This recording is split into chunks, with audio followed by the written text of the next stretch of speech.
Very good.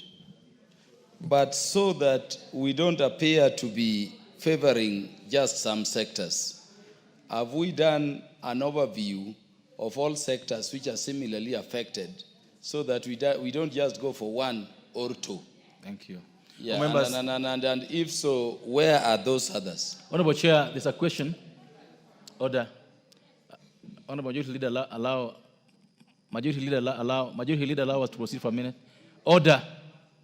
Allow us to proceed for a minute before you go back to this. Just respond to this question, then you can go back to him. This question is, are there other sectors that have been identified the way you've identified the RAM one? So I just gave that an example, and I think I also need to make a clarification. Actually, that amendment refers to the next I'm going to speak to, but this clause 40A is speaking to making what we call restricted items, which only includes ethanol. But what you've seen is that now the guys that make this illicit liquor have become smart. They're not just using ethanol, they're also using methanol. So we are now putting methanol as a restricted product so that it's from its production all the way to the end is actually observed. But the issue that we are speaking to is actually now in the next amendment, which is also is very crucial.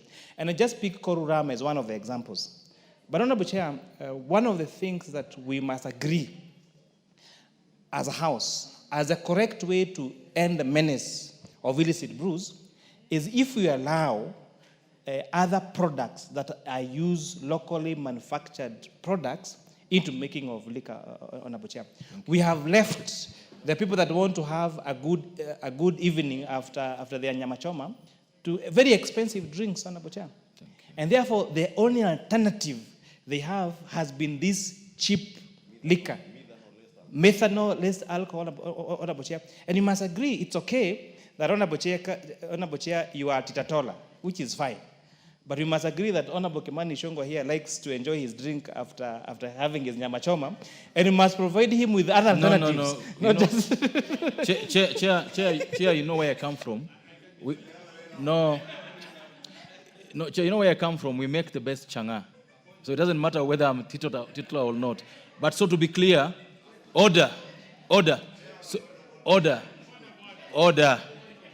So just a minute, Chair. So to be clear, 40A is about restricting the importation of methanol. You have to be clear like that. That 40 is about restricting importation of methanol to make so that we're able to use more healthier ways of making our alcohol. Is that okay? All members, I therefore put the question that the new clause 40A be now read a second time. Will ask another opinion say aye. Will ask another opinion say nay. Ayes have it. Members, I propose the question therefore that the new clause 40A be part of the bill. And now put the question that new clause 40A be part of the bill. We'll ask another opinion say aye. And last minute the opinion say nay. Ayes have it. New clause 41A. Honorable Chair, move order. New 41A for. So, Honorable Chair, I beg to move that new clause 41A be now read a second time. And just that we carry the members along, new clause 41 read this as follows. That section 25 of the Excise Duty Act is amended by inserting the following new subsections immediately to subsection 2. Notwithstanding subsection 1A, a licensed micro distiller shall be exempt from the requirement for automation, continuous piping and use of mass flow meters. And 2B, that the production of volume of such a licensed micro distiller shall be ascertained and monitored through the use of excise stamps or such other mechanism as the Commissioner may prescribe by notice in the Gazette. So, Honorable Chair, this is now the matter that we are debating earlier. You explained it very well. That now we are requiring that these micro distillers are not required to have a flow meter that costs in excess of 25 million shillings so that we are able to have an alternative, Honorable Speaker, and end the menace of illicit brews in our country, Honorable Chair. Thank you. I beg to move. I propose a question, therefore, that the new clause 41A be now read a second time. The Majority Leader? Chair, let me say I support that amendment, but cautiously. And the question is this, Honorable Speaker. Any distiller, whether you call him a small or micro or a big distiller, 25 million shillings for a distillery is not too much to ask. Therefore, I want to ask the chair, because I wish we had restricted that probably to a period of maybe 3 or 4 to 5 years, so that beyond 3 to 5 years, you must install a flow meter. Because the danger is this, Honorable Speaker, Honorable Chair. And I know the Honorable Kimani Kuri had mixed up his earlier statement when he called you a teetotaler, and I am the teetotaler. And he knows, being an elder of in my church, You're also mixing up anything close to alcohol. You're also mixing issues. I don't take alcohol also. We are both teetotalers. So say both of us. Or he mixed up, he wanted to say the chair and the Kimani Ichung'wa are teetotalers, while the chair of finance enjoys his drink. Because me and you know, my church, if I came anywhere close to these things, I would be excommunicated. But I was saying the danger, Chair, is with stamps. Chair, you know, whether it is cigarettes, whether it is drinking water or alcohol, the affixing of stamps on bottles and cigarette packets has been riddled in the past with a lot of many fake stamps. Many done from China. They are sold in the streets, back streets in downtown Nairobi. Therefore, maybe I would want to ask Chair, maybe in the subsequent bill, we restrict this flow meter business to a period of a maximum of 3 years. After 3 years, anyone who is in business should have made money to install the flow meter. Because the flow meter, you will never cheat. But with stamps, cheating will become the order of the day. So I will support for now, but probably ask the chair, maybe in the next year, to ensure that we restrict that particular provision to be time-bound, maybe to a period of 3 to 5 years. Any business that has operated for 3 to 5 years in the distillery world should be able to make money. And lastly, Honorable Speaker, although it's overtaken by time, let me support the issue of regulating the production of methanol.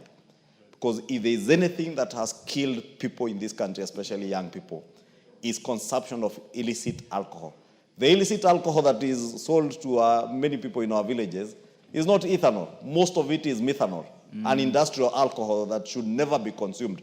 Therefore, controlling its production is very commendable, and I thank the committee. Thank you. The member for Githunguri. Chair, thank you very much. I rise to give my reservations to the proposal that is made by the chair regarding flow meters. In as much as I support any effort to regulate illicit alcohol manufacturing in this country, and in as much as we come up with such recommendations like introducing flow meters, we need to be careful. Because we don't know, some of us don't know, and would want to understand from the chair, these flow meters, how much are they? Is this a heavy investment that will make small businesses not able to afford these flow meters? He said it's 25 million. It is 25 million. So it means that once we introduce these flow meters, in as much as we want to discourage the illicit alcohol manufacture in this country, we might force some people out of business, which are legal business. They have been making the right quantity, the right quality of alcohol. 25 million is a lot of investment. So how are we going to make sure that we don't force people out of this business? Thank you. Number two, Mr. Speaker, Mr. Chairman, I am worried that in this proposal where the chairman is talking about the commissioner, we are giving commissioner of taxes a lot of powers. And these powers, if they are not checked, they are going to be misused. Member for Seme. Now, this is the last Chair, person on this. Please allow me to remove. As I support these amendments, an issue is coming here, which seems to be an issue of regulation. Why is a flow meter necessary? And if you go back to why would you use methanol if you can use ethanol?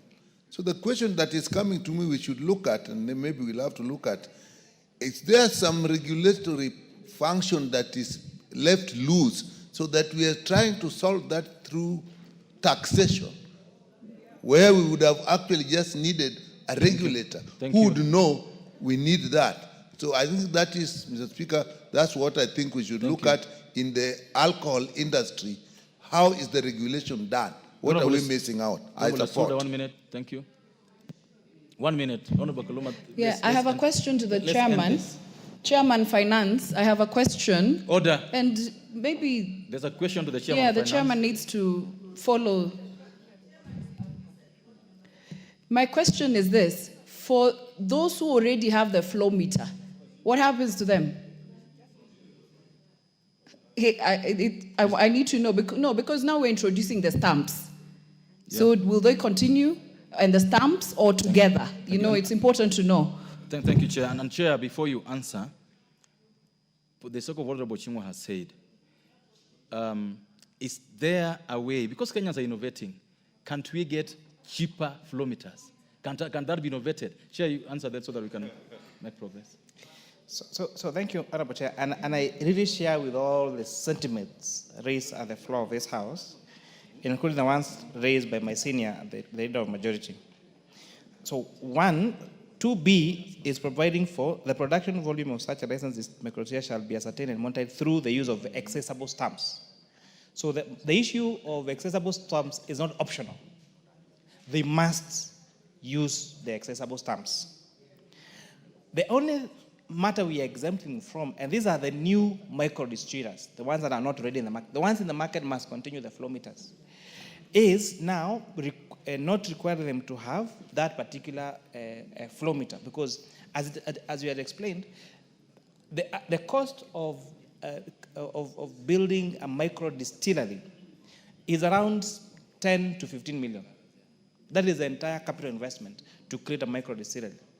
And now you're telling a cottage industry that has already invested 15 million to set up the entire plant that they need to get another 25 million shillings just to have a flow meter.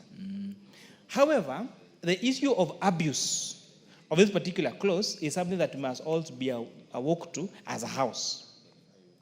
And therefore, one of the recommendations that we should be making in our report and to Kenya Revenue Authority is then where they are not required to have a flow meter, then there needs to be a verifiable way of the use of that, whether it's ethanol on a butcher, which includes technologies such as CCTV. Because the essence of a flow meter is, because methanol and ethanol, with the passing of this law, in addition of methanol, are now controlled products, is to show Company X received 1,000 liters of ethanol.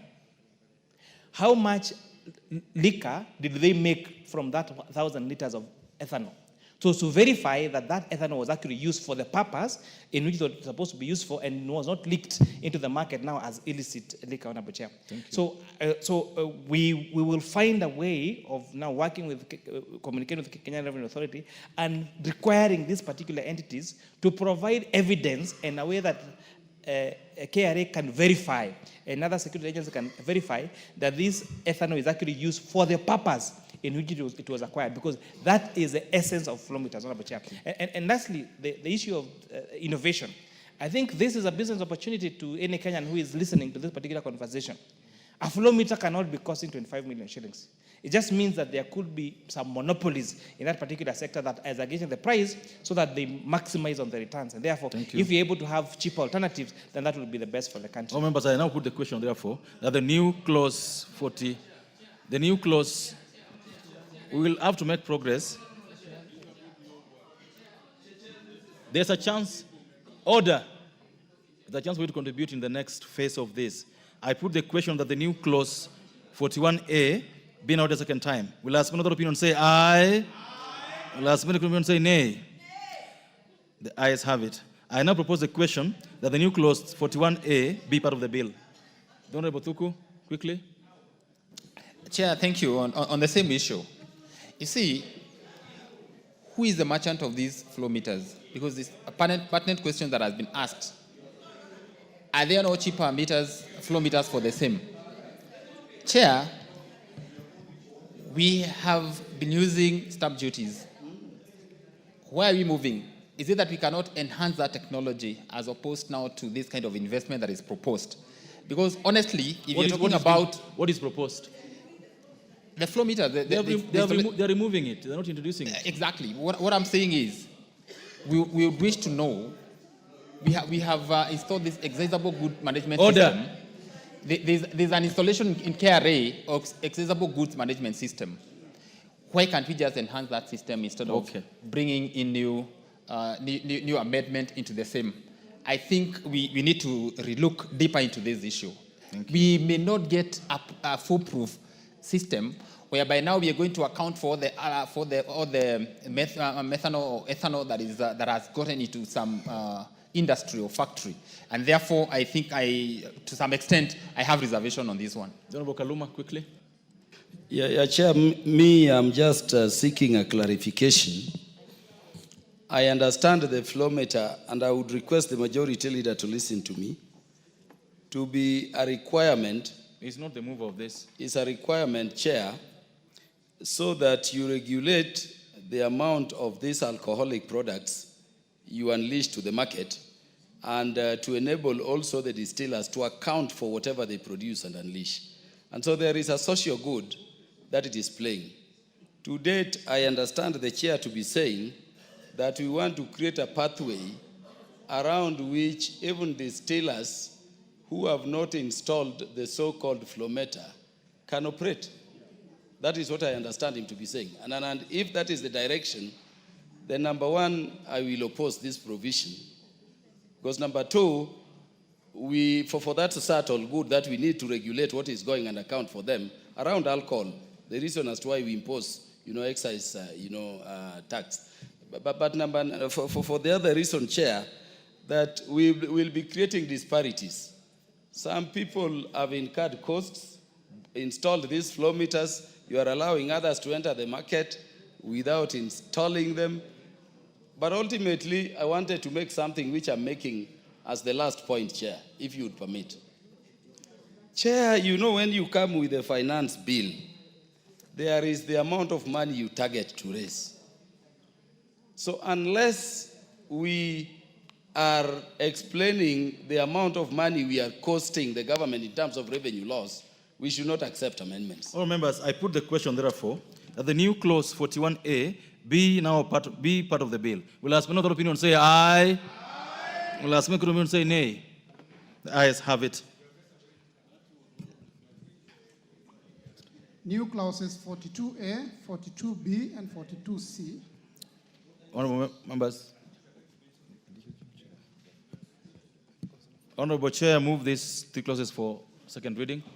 Honorable Chair, I beg to move that new clause 42A, 42B, and 42C be now read a second time. So, Honorable Chair, 42A and 41 and 42. So, 42A is seeking to impose a 5% excise duty on amounts deposited in a customer's wallet. And this amendment is seeking to impose excess on fees charged on transaction by virtual asset providers. So, two things. When you're placing a bet, the current acquisition regime is, say you have money on your mobile wallet, whether it's M-Pesa or Airtel Money. And then you transfer that money to the wallet of the betting company. So the time of charging of excise duty is when you place a bet, when that money already is placed in the wallet of the betting institution. Now we are changing that to now making this excise duty to be payable when you transfer money from your mobile wallet to the betting company wallet. So this has this impact.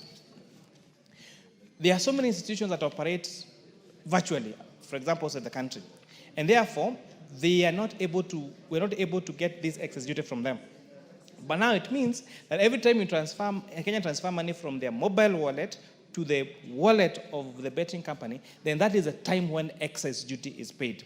And secondly is, again, as a question amendment to what we provided earlier on excess duty now being paid for virtual assets on transaction fee and not the transaction amount.